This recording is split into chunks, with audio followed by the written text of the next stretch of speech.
klausiu, ką tu veiki Amerikoje. Iš ko gyveni? Šiuo metu, ką aš veikiu, visko, daug ką veikiu, dirbu, gal pahaimo, bet kaip ir 5 darbus.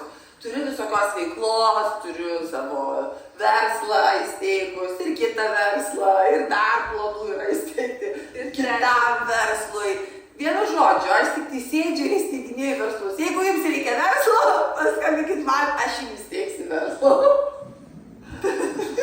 Mažai. Good for you. Verslininkė aš esu. O kokie tavo ateities planai? Būt verslininkė. Būtarnėse verslo. Įsteigti verslo, dar ir tada dar įsteigti verslus visiems kitiems. Taip kad nenuliūskit, draugai, jeigu jūs šiandieną neturite savo verslo, aš jums garantuoju, kitų metų gale jūsų verslą turėsite. Aš jums jį atidarysiu ir įsteigsiu jums verslą. Skambinkite 630-885-002. Vienu žodžiu, visus numerius perskambinsit, jeigu pataikysit, turėsit verslą. O jeigu